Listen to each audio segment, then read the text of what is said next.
Olá, bom dia a todos. Com este calor humano, nós saudamos a todos vocês e estamos felizes porque sentimos na canção que abriu os nossos trabalhos o ecumenismo que deve haver na humanidade. Quem se apresentou é um irmão não espírita, mas que com certeza tem o seu coração voltado a toda a humanidade e com certeza trazendo do seu coração um bom sentimento que valoriza a conduta do ser humano. Nós, ao iniciarmos o nosso encontro fraterno doutrinário, buscamos lembrar do Pai amantíssimo, Deus que é todo amor e que certamente está conosco, envolvendo-nos, preenchendo-nos, trazendo tudo aquilo que mais necessitamos nesse instante. E Ele também trouxe até nós o Cristo, Jesus de Nazaré, esse irmão maior que, através das suas lições, dos seus exemplos, nos tem conduzido durante a nossa vida com segurança, porque os ensinos de Jesus são segurança para todos nós. E se nós buscarmos trilhar o caminho proposto por Ele, certamente estaremos em boas mãos. Então nós recorremos ao Mestre amado, para que seja conosco uma vez mais, oferecendo-nos o encontro com essas bênçãos de luz, de harmonia, de paz, de amor, para que nesse instante em que nos encontramos fraternalmente juntos, possamos sentir ainda mais a presença do Mestre amado.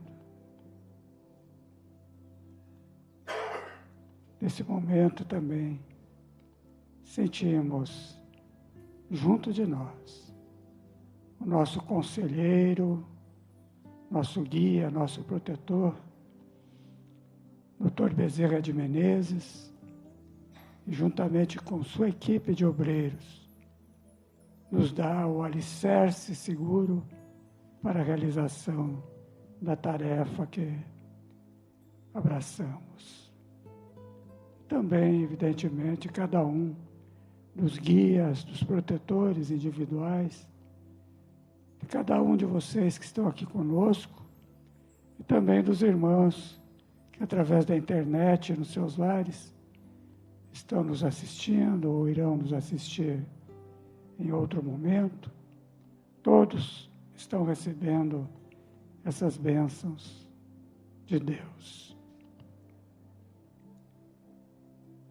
Hoje nós temos a oportunidade de mais uma exposição doutrinária, mais uma palestra que traz os ensinos do Cristo, corroborados pela doutrina espírita. E para a nossa felicidade hoje, nos encontramos com o nosso irmão Pablo Scaramella, que vem trazer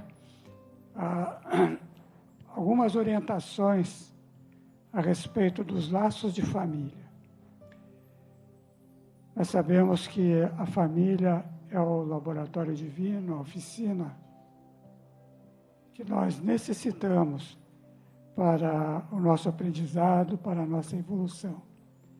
E, dessa forma, o nosso irmão Pablo vai usar, a partir desse momento, a palavra, através do seu estudo, e pedimos que seja muito abençoado e que nós também possamos, ao receber as suas palavras, poder colocá-las em nossas vidas de uma forma eficiente, de uma forma harmônica, de uma forma produtiva. É com você, Pablo.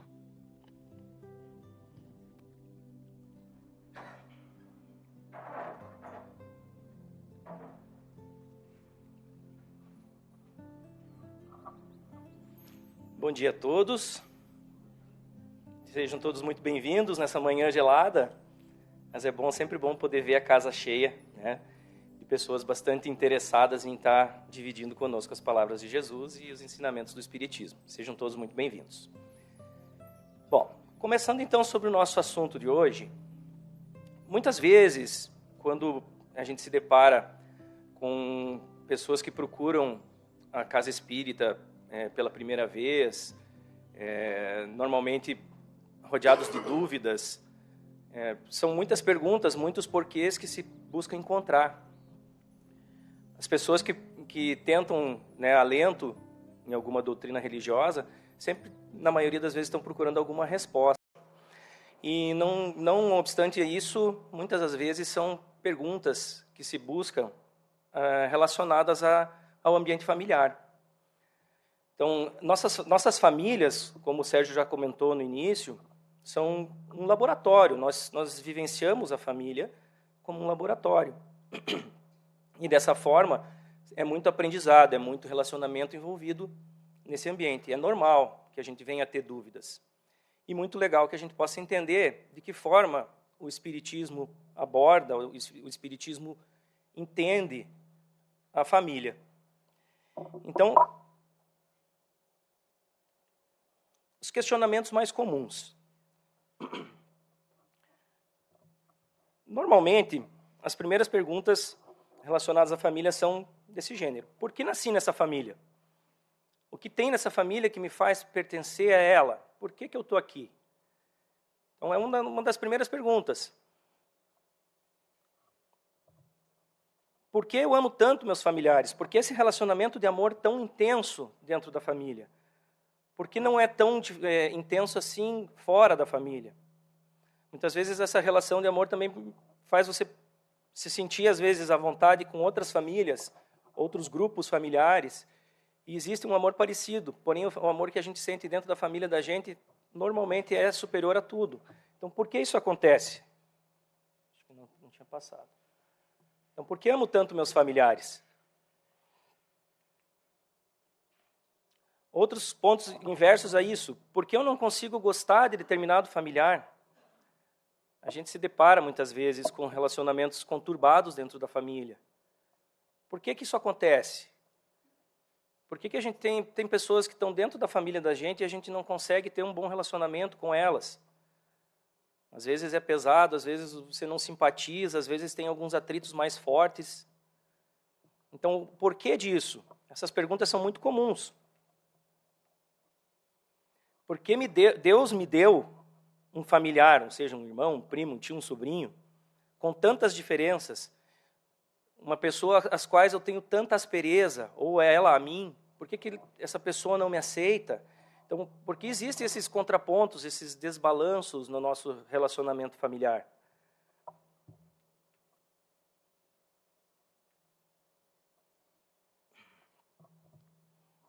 Não diferente do que a gente já comentou, por que passo por tantas dificuldades de relacionamento em minha família? Por que essa família me traz, às vezes, pontos que eu não gostaria de pertencer a ela? Talvez não seja o caso individual de cada um, mas existem pessoas que sim, têm esse tipo de dificuldade de se manter dentro da família. Parece que minha mãe ou meu pai me detestam. Por quê? O que eu fiz para ele? Por que a gente tem essas dificuldades para estabelecer numa família? Se a família é para ser o nosso primeiro ponto de apoio, muitas vezes um pai e uma mãe que não aceitam o filho, ou que têm dificuldades de relacionamento com o filho pelo comportamento que ele apresenta. Existem erros de agora para serem sanados, existem erros anteriores para serem sanados. O que vem a ser toda essa dificuldade? Por mais que eu tente, não consigo me sentir à vontade frente a determinado familiar, frente àquele familiar.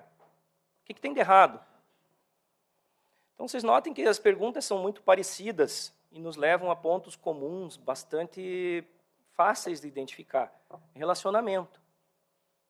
O relacionamento que a gente tem dentro do ambiente familiar é o primeiro ponto em que a gente busca equilíbrio nos relacionamentos durante a nossa vida material. Então, é o primeiro ponto onde a gente ancora, a primeira etapa, ainda bebezinho, é dentro de uma família. Né? A maioria das pessoas recebe esse espaço e tem dificuldades em assimilá-lo. Então, essas dificuldades é que a gente vai buscar através dessas respostas. Então, para que a gente possa entender melhor, vamos entender o que é a família para nós aqui do ponto de vista espiritual. A família, gente, como o Sérgio colocou, a palavra que ele usou foi bem definitiva. É um laboratório. É um laboratório, ou seja, as primeiras vivências que a gente passa, as primeiras etapas da vida social e o ambiente material em que a gente vai assumir nessa encarnação a qual se trata essa vida, acontece dentro da família. Então é ali que a gente vai experimentar pelas primeiras vezes amor, afeto, empatia, alguém cuidando da gente, ou talvez o contrário, dependendo da situação em que a gente chega nessa família, pode ser que esteja aí já o início de todas aquelas perguntas que eu coloquei anteriormente.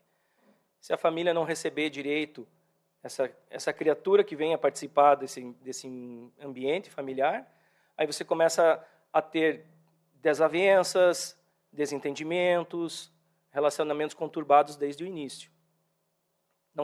A gente não está aqui para julgar determinada família de ninguém, porém, são situações que a gente vai ver acontecer. A gente sabe que acontecem, talvez não na família da gente, porém, conhecemos, muito provavelmente, pessoas próximas que têm determinados tipos de dificuldades. Não somados todos, mas em pontos específicos a gente tem condição de saber. Então, essas primeiras experiências acontecem dentro da família. Agora, para nós espíritas, se a gente lembrar que nós não temos uma única existência, começa a fazer um pouco mais de sentido a forma como a família é arquitetada, de que forma ela é montada, estruturada. As nossas encarnações, as nossas vindas para o plano material, elas não são por acaso. Elas não acontecem a esmo. A gente não chega aqui encarnar sem que exista um planejamento. A gente já conversou até sobre isso em outras oportunidades, na questão do planejamento encarnatório. Se a gente consegue vir para cá bem organizadinho, é porque alguma coisa aconteceu antes da gente chegar aqui. Então, quando se faz aquela espécie de conclave, aquela espécie de reunião entre espíritos superiores e o espírito que vai, então, encarnar, nessa hora em que se planeja a encarnação, todos esses fatos podem ser, sim, mais precisamente elaborados, para que a gente venha para esse plano, estando numa família em que nossas provas, nossas expiações possam ser mais bem atingidas, nós consigamos atingir mais, de uma forma melhor, nossos objetivos evolutivos, lógico, dentro da nossa família. Então, as pessoas que vão participar do nosso ambiente familiar são muito bem colocadas, estudadas e incluídas. Nós somos incluídos e elas, da mesma forma, dentro do nosso ambiente familiar. E assim como comentado, é um laboratório onde se busca o progresso. Então, as experiências que vamos vivenciar dentro desse ambiente familiar são em busca do progresso de todos os integrantes da família, não apenas de um, mas de todos. Todos que estão ali têm condições de progredir. E dessa forma, sair dessa encarnação melhor do que chegou. Então, essa é a ideia, né? Temos que fazer uma progressão dentro da nossa evolução. E se a gente puder progredir junto, e da mesma forma que estamos encarnando juntos, saímos dessa juntos e com novos parceiros de jornada, é dessa forma que a gente tem que buscar chegar. Então, a família vai nos dar esse primeiro ambiente, essa primeira condição. Emmanuel, o espírito que Chico Xavier trouxe muitas informações dele, Emmanuel fala que a família consanguínea entre os homens pode ser apreciada como o centro essencial dos nossos reflexos. Reflexos agradáveis e desagradáveis, que o pretérito nos devolve. Vejam que frase curta, mas cheia de informação. Quando ele fala aqui em reflexos, não é reflexo de ações daqui, mas e sim de todo um contexto anterior, de todas as nossas vivências. Então, vamos olhando para essa forma. A família consanguínea, aqueles mais próximos da gente.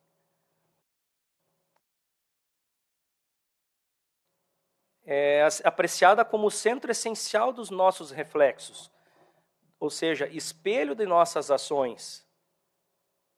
Se estamos num ambiente familiar com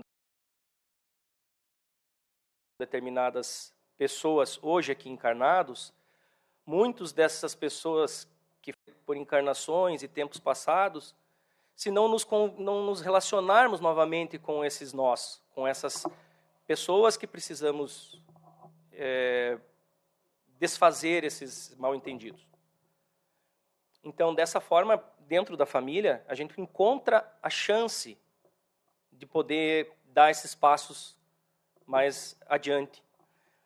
Olhando por essa forma, então, a família é uma estrutura um pouquinho mais complexa do que simplesmente pai, mãe, filho, avós, tios, e sim uma história evolutiva conjunta.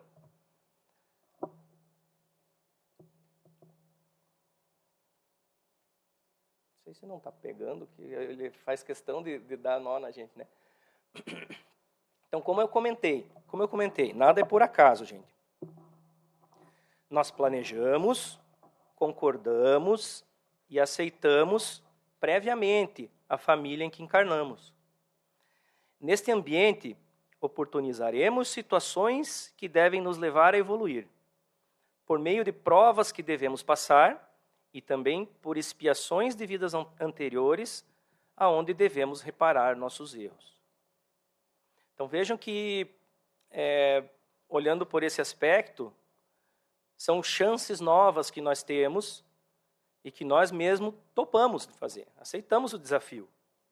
Mesmo sem saber aqui, agora, nesse momento que a gente aceitou esse desafio, a gente aceitou.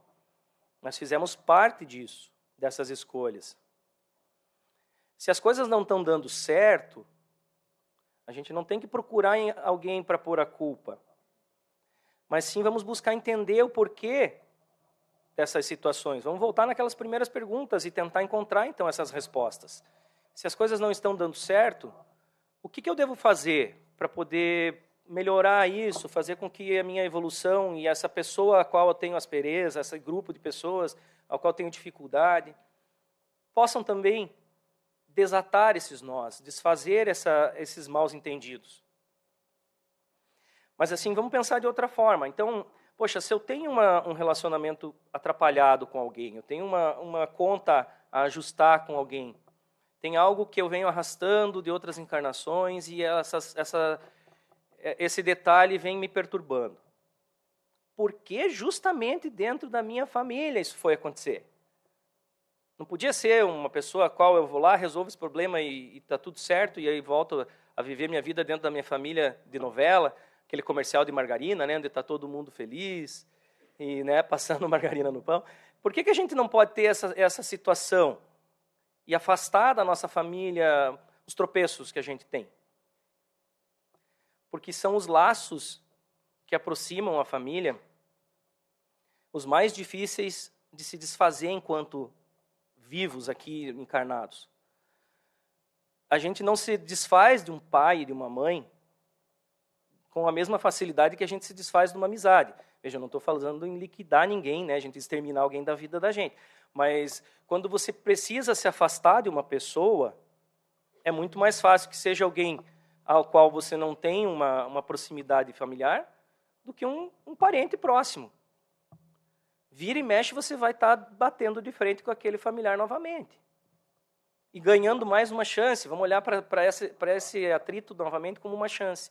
Ganhando mais uma chance de desfazer o problema, seja ele qual for.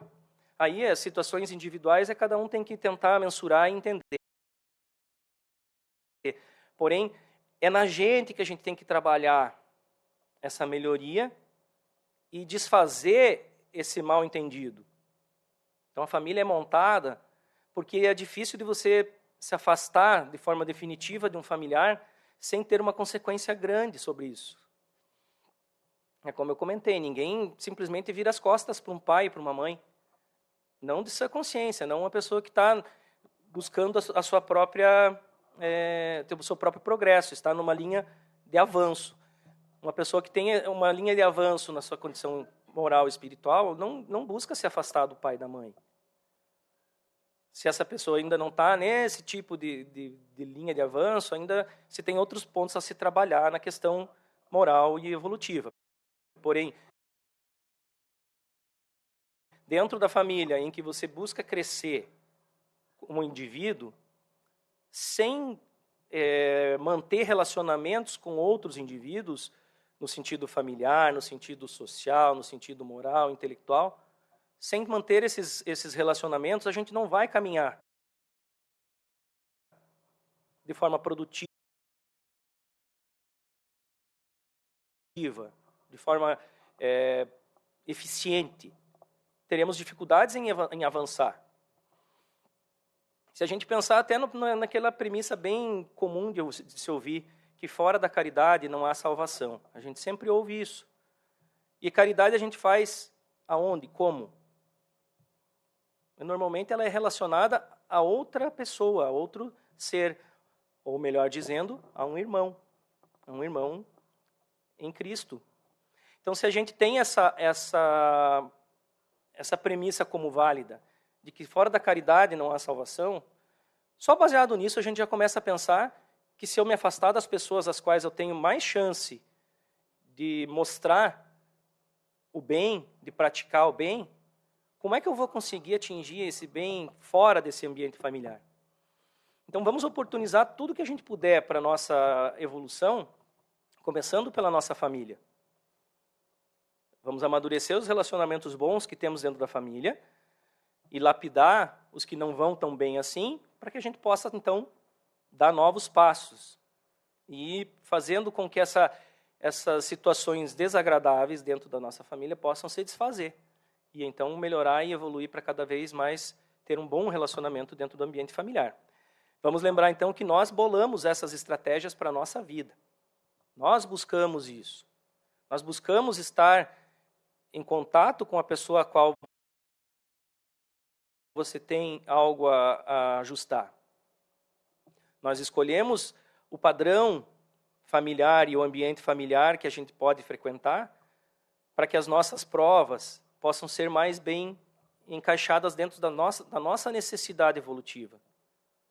E aí, então, criarmos esse ambiente para que possamos dar os nossos passos. Então, dessa forma, é que a gente tem que olhar para a família. Vejam o que diz no Evangelho segundo o Espiritismo. Aqui, esse texto foi tirado do comentário que os Espíritos fazem a partir da fala de Jesus. Então, como é que seria a família no ambiente espiritual? Os espíritos formam grupos ou famílias entrelaçados pela afeição.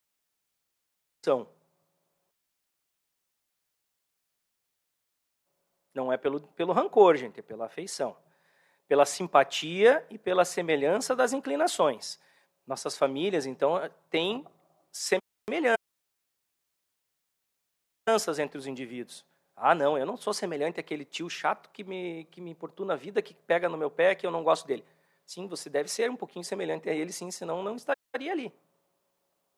Alguma coisa tem, né? Alguma coisa tem que ser resolvida ali. Então, essas semelhanças são o que aproxima as pessoas e formam as famílias. Ditosos por se encontrarem juntos, esses espíritos se buscam uns aos outros. Assim como aqui, quando a gente está convivendo entre amigos, a gente não busca a proximidade com esses amigos, com as pessoas às quais a gente quer bem. Se a gente pensar na vida espiritual, por que isso tem que ser diferente? Não é diferente, muito pelo contrário, é da mesma forma. Seguimos o mesmo padrão do que acontece aqui, é a mesma linha de raciocínio para o plano espiritual. A encarnação apenas momentaneamente os separa, porquanto, ao regressarem à erraticidade, novamente se reúnem como amigos que voltam de uma viagem. Vejam só, eles colocam a encarnação como uma viagem que afasta as pessoas próximas. A gente está aqui encarnado, a gente não se sente como alguém que está, né, sendo afastado ou está passando por uma viagem, mas é dessa forma. Tem mais alguns termos ainda que se referem à encarnação que vai chamar atenção mais à frente no texto. Muitas vezes até, uns seguem a outros na encarnação, vindo aqui reunir-se numa mesma família ou num mesmo círculo, a fim de trabalharem juntos pelo seu mútuo adiantamento. Então, quando a gente não se sente só, não é por acaso. Muitos dos nossos familiares podem estar nos acompanhando, vindos do plano espiritual, para nos fortalecer, para nos dar base, para nos dar intuição. Nós temos essa proximidade, temos espíritos amigos. Então, dessa forma que a gente pode esperar o comportamento familiar. Se uns encarnam e outros não, nem por isso deixam de estar unidos pelo pensamento. Vejam só, nossa família continua sendo nossa família, mesmo que separados momentaneamente pela encarnação. Os que se conservam livres velam pelos que se acham em cativeiro. Gente, nós estamos em cativeiro. É isso que está escrito lá no livro, no Evangelho segundo o Espiritismo. Nós estamos em cativeiro. É assim que eles entendem a encarnação, como um processo temporário em que você está aprisionado a um corpo material. A vida livre não é essa. E a nossa família provavelmente é maior lá do que está sendo aqui. Os mais adiantados se esforçam por fazer que os retardatários progridam. Após cada existência, todos têm avançado um passo na senda do aperfeiçoamento.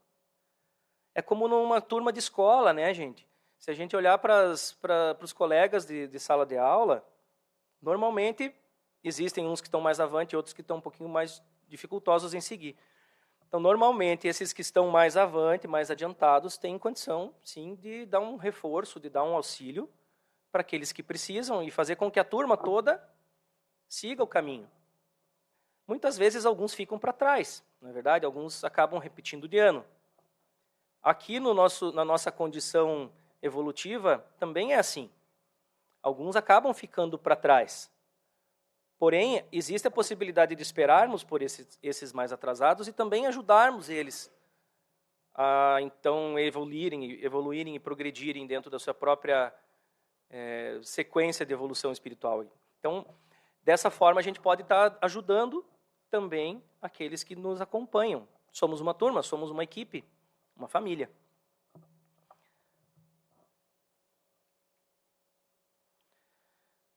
Deus permite que nas famílias ocorram essas encarnações de espíritos antipáticos ou estranhos, com o duplo objetivo de servir de prova para uns e para outros de meio de progresso. Assim, os maus se melhoram pouco a pouco, ao contato dos bons e por efeito dos cuidados que se lhe dispensam. O caráter deles se abranda, seus costumes se apuram, as antipatias se esvaem. É desse modo que se opera a fusão das diferentes categorias de espíritos, como se dá na terra com as raças e os povos. Desse texto, o que a gente pode tirar? Diga-me com quem andas e te direi quem és. É mais ou menos esse o caminho, o raciocínio. Se dentro de um grupo existem espíritos que precisam evoluir, baseados no exemplo, baseado na observação das coisas certas que os outros fazem, ou da forma como se entregam, nesse momento, a oportunidade para esses menos evoluídos está disposta. E dessa forma, então, eles podem progredir fazendo observações sobre os acertos dos mais aprimorados, dos mais evoluídos. E assim também os mais evoluídos podem progredir da mesma forma, tendo com base a instrução, a intuição, o aconselhamento aos que estão precisando. Então, se uma coisa acontece de ruim com alguém, hoje aqui na Terra, no relacionamento familiar, e essa pessoa se sente, ainda além de tudo, desamparada, a facilidade com que se tem de repetir erros e fazer com que nada de bom venha a acontecer é grande. Porém, se a gente sentir, ou se a gente conseguir confiar na espiritualidade superior nessa hora, e nos nossos espíritos de afeto, os espíritos que nos têm esse relacionamento familiar dentro e fora do plano carnal e espiritual, nós podemos, então, ganhar confiança com isso. Acreditar que existe, sim, algo além do que a gente pode sentir aqui, que nos governa, que nos intui, que nos ilumina. Então, muitas vezes, essa certeza é o que a gente precisa para poder continuar, para poder seguir, para poder sentir força. Então, vamos olhar para a nossa família não só encarnada, vamos olhar para a nossa família espiritual junto. Quando estivermos em momento de oração, lembrem deles. Lembrem dos familiares que desencarnaram e daqueles que você não faz ideia que são seus familiares e que se encontram no plano espiritual. Não faz ideia agora, né? Encarnados. Então, dessa forma, a gente pode também fortalecer nossos laços familiares. Vamos pedir em oração também para que esses familiares espirituais possam nos dar reforço, possam nos dar amparo, possam nos dar intuições positivas para que a gente possa dirimir os problemas que a gente tem nos relacionamentos familiares aqui, enquanto aprisionados pela encarnação. E dessa forma a gente consegue ganhar muito, entendendo como é que a nossa família funciona. Existe uma história que Humberto de Campos conta sobre que encaixa bem nessa condição que a gente tem aqui. Um jovem, certa vez, vamos entender assim, impetuoso, cheio de vontades, ambições, ainda com a vida por acontecer, começou a se, muito apegado à parte material, começou a se interessar de forma não idônea pela riqueza de um senhor que vizinhava a sua moradia. E esse senhor, sabidamente sozinho, sem familiares, já no encerrar de sua vida, esse jovem olhava para esse senhor sabendo que toda aquela riqueza que ele possuía, no momento em que ele morresse, que ele desencarnasse, essa riqueza não teria dono. E interessado de forma errada pela riqueza desse senhor de mais idade, o jovem arquitetou um plano não muito salutar para sua própria evolução e planejou de roubar os bens desse senhor. E aí, então, o jovem cometeu um latrocínio. Latrocínio é aquele roubo seguido de morte. Então, ele roubou, seguido ou antecipado, a gente não sabe, né? Mas ele roubou os bens materiais desse senhor, encheu os bolsos, né? E acabou com a vida do senhor. E, lógico, empreendeu fuga com dinheiro. Sozinho também, mudou de cidade e acabou fugindo com o dinheiro que ele tinha roubado. Com esse dinheiro em posse, ele resolveu dar uma melhorada na vida, né? Então foi viver uma vida, né, cheia do dinheiro, foi fazer extravagâncias, cometer algumas atrocidadezinhas. Mas à medida que o tempo foi passando, ele foi progredindo. Acabou investindo boa parte desse dinheiro para si mesmo, né, fazendo melhorias na própria vida, porém sempre dentro da questão egoísta e materialista voltada ao dinheiro. E dessa forma, a vida dele seguia E ele começou a crescer, a evoluir e perceber que ele não tinha feito coisas muito boas na vida dele. Mas agora já atos cometidos, né, o que a gente pode fazer? Ele, com o passar do tempo, esse jovem cresceu, amadureceu e casou-se. Apesar de sua vida ser uma vida carregada de materialismo, de fatos materiais, né, ele tentava dar sequência, tentava melhorar. E arrastando correntes do seu passado aí no seu pensamento, coisas que sempre atordoaram a sua própria vida, né? Mas casou-se, encontrou uma jovem garota, né, de bons princípios, casou-se. Tiveram uma vida bastante interessante, normal, estavam seguindo seu caminho.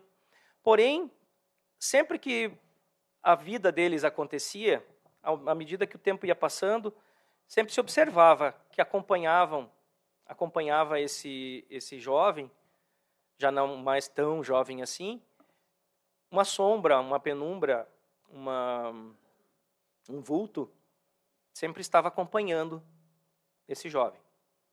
E aquilo não deixava de fazer parte da rotina dele, da vida dele. Por melhor que ele tentasse ser, ele não conseguia se livrar desse vulto, dessa companhia. E a vida dos dois seguindo, chegou um determinado momento que eles se depararam com a espera de um bebê. Então, a esposa dele se apresentou grávida. Foi o mesmo momento em que se observou que a sombra, que a penumbra, que o vulto deixou de acompanhar o casal. O casal mais voltado ao rapaz jovem, né? Logicamente. Então, essa sombra deixou de acompanhar esse casal. Humberto de Campos conta, então, logicamente já dá para imaginar, né, o desfecho, que essa sombra que acompanhava eles seria o senhor ao qual o jovem havia assassinado, havia matado para roubar sua fortuna. Então, vamos entender por que esse senhor seguiu e o que aconteceu. Por que isso tudo foi dessa forma? Agora, nesse momento, o senhor ao qual o rapaz tinha matado, assassinado, vai vir a fazer parte da família, na posição de filho. Vocês conseguem imaginar o seu pai, hoje, como alguém que um dia te matou lá atrás? Vocês conseguem pensar nisso? É um pouco pesado, né? É uma história assim que, se a gente se colocar no lugar dos personagens, é um pouco pesado imaginar que, poxa, será que um dia meu pai veio a ser meu algoz? Nessa situação aqui, sim, não necessariamente isso acontece com todo mundo. Mas, agora, se a gente imaginar o relacionamento pai e filho numa situação dessa, carregando toda a bagagem espiritual que temos de várias encarnações anteriores, carregando, mesmo que no nosso íntimo, sem conseguir identificar, carregando essas impressões que nos foram deixadas ao longo das nossas vivências anteriores, será que a gente não vai sentir algo diferente, sendo pai ou sendo filho, nesse relacionamento, se a gente pudesse fazer parte de um relacionamento desse? Como a gente lidaria com essas situações? Sem saber qual é a ferramenta que nos motiva a ter tanto rancor, a ter tanto ódio, a ter tanta diferença, ou até mesmo a ter tanta sensação ruim nessa condição de relacionamento. Então, vocês vejam. Agora, vamos entender o que aconteceu com esses dois. Por que foi oportunizado ao senhor que havia morrido? Por que foi oportunizado a ele voltar nessa mesma família? Para que ele pudesse, então, praticar o perdão, primeiramente, juntamente com com a pessoa que lhe assassinou. Então, vamos pensar, poxa, tem uma chance imensa de perdoar, mas como deve ser difícil perdoar também. E, por outro lado, ele vai voltar a poder usufruir materialmente de tudo aquilo que ele conquistou, que lhe foi roubado, ele vai poder desfrutar dessa condição material novamente. Por quê? Porque ele vai ser herdeiro do que ele mesmo conquistou, que lhe havia sido roubado. Então, a condição material lhe foi oportunizada. O que ele vai fazer com essa condição material é o livre-arbítrio dele que vai determinar. A condição de perdoar lhe foi oportunizada. Se ele vai conseguir alcançar a concessão do perdão ou não, vai depender das suas escolhas durante a encarnação que vai se iniciar ali. E para esse pai, que vai receber agora na sua família uma pessoa a qual ele cometeu um ato bastante repugnante, como é que vai ser essa situação com ele? Ele vai sentir na pele a repulsa, bem provável, desse espírito que está começando a conviver com ele novamente, e ele vai ter que trabalhar muito bem com isso. Então vai depender dos dois atingirem seus objetivos nessa hora. A oportunidade está sendo dada. Não é uma coisa ruim. São coisas boas que tem para acontecer. Vai depender das escolhas de cada um nessa hora. Eles estão envolvidos intimamente. Porém, se eles vão conseguir atingir seus objetivos, aí vai depender das intenções, do aprendizado de cada um e da sequência evolutiva que cada um vai conseguir atingir como resultado. Então, a família está montada, né, gente? A família está ali. Agora, cabe aos integrantes dessa família trabalharem em conjunto, de forma individual, de forma progressiva, para se atingir os melhores resultados dessa configuração. Bacana, né? Então, se a gente pensar assim, puxa, muita coisa que acontece hoje nas famílias pode estar sendo consequência de atos anteriores, em que a gente já viveu e que pode vir a ter oportunidade de corrigir agora. Então, para resumir, o que a gente pode entender, o que a gente deve levar de base do que a gente discutiu até agora? Nossa família não é só desta existência, e sim de muitas outras somadas. Olhando para isso, a gente sabe que todas as consequências dos nossos atos vêm junto com essa frase. O que nós temos para acertar hoje na nossa família são as primeiras oportunidades de correção. É o seio que nos dá o maior alento, o maior acolhimento. Então, a nossa base, na maioria das situações, pode ser encontrada na nossa família. Não fazemos parte da família por acaso, e sim porque concordamos e precisamos dela para o nosso progresso. Nós precisamos da nossa família. Poxa vida, mas eu sou órfão, eu tive uma condição diferenciada.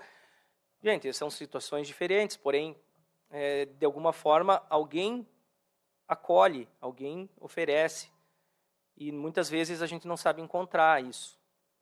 E se a gente percebe a dificuldade de alguém, mesmo que depois de passado o período em que a família faria parte da sua construção, e essa pessoa já passou por essa construção, a missão agora é dar a base que ela precisa para seguir. Se a família não esteve presente, a gente tem condição de, como família em Cristo, dar esse tipo de amparo. Então, nada é por acaso e sim para todo o nosso progresso. Nossos primeiros passos diante de novos aprendizados acontecem no seio familiar. Então, isso que eu comentei agora, se não tivermos a oportunidade de dar esses primeiros passos, que a gente, como irmãos em Cristo, possamos encontrar soluções e saídas para que essas pessoas, às quais essa dificuldade se evidencia, a gente possa, então, dar esses segundos passos, terceiros passos que sejam, mas que sejam no rumo certo, que a gente possa dar esse alento. Aí entra aqui a situação da caridade. temos muitas virtudes para trabalhar nas situações que a família nos oferece. Então, se temos dificuldade em praticar o amor fora da família, vamos começar dentro dela. Ela vai nos dar segurança, ela vai nos dar suporte. E aí, então, a gente pode dar esses passos fora da família sanguínea. Então, amor, respeito, empatia, virtudes que a gente encontra no seio familiar, com toda a facilidade do mundo. Se você desconfia do amor de mãe, dá uma sacaneada com a tua mãe, então faz uma piadinha de mau gosto que você vai ver o quanto ela te ama. O quanto ela vai se desdobrar para você poder, né, sair de uma situação difícil. Depois você se acerta com ela, mas, né, se você der uma judiadinha da tua mãe, você vai ver o quanto ela te ama. E é nessa hora que a gente deve localizar essas virtudes, esse amor de mãe, esse amor familiar, e fazer com que isso seja maior ainda no nosso dia a dia. Quando eu falo dar um sustinho, gente, eu estou, né, ironizando, você tem condição de saber isso, né? Mas, assim, os pais têm a ferramenta do amor dentro do próprio coração. Então, quando a gente pensa em alguma situação que possa fazer um pai se sentir ameaçado de ficar sem o filho, pode ser a pior situação de relacionamento familiar possível, mas no momento em que essa dificuldade se apresenta, esse amor inato vem. E aí a gente vai sentir realmente o amor que se deve praticar quando um pai ou uma mãe sentem a sua prole ameaçada ou passando por alguma dificuldade. Certo, gente? Então, assim, para finalizar, deixo uma frase de Charles Chaplin, né? Cada pessoa que passa em nossa vida passa sozinha. É porque cada pessoa é única e nenhuma substitui a outra. Cada pessoa que passa em nossa vida passa sozinha e não nos deixa só, porque deixa um pouquinho de si e leva um pouquinho de nós. Essa é a mais bela responsabilidade da vida e a prova de que as pessoas não se encontram por acaso. Espero, pessoal, que com as palavras de hoje a gente possa ter assim uma visão um pouquinho diferente do que é a nossa família. E vamos entender as oportunidades que a gente encontra no seio familiar e a gente possa, então, praticar cada vez mais essas virtudes que se encontram alojadas dentro do ambiente familiar. Por mais dificultoso que ele possa ser, cada um deve olhar para a sua própria família da melhor forma possível e encontrar as oportunidades dentro das dificuldades, e não o contrário. Assim a gente consegue evoluir, a gente consegue levar junto com a gente os espíritos queridos dentro da nossa evolução. Caminhamos juntos todos. Um bom domingo a todos, que Jesus acompanhe a todos aos seus lares e que tenhamos uma ótima semana até o nosso próximo encontro. Que assim seja.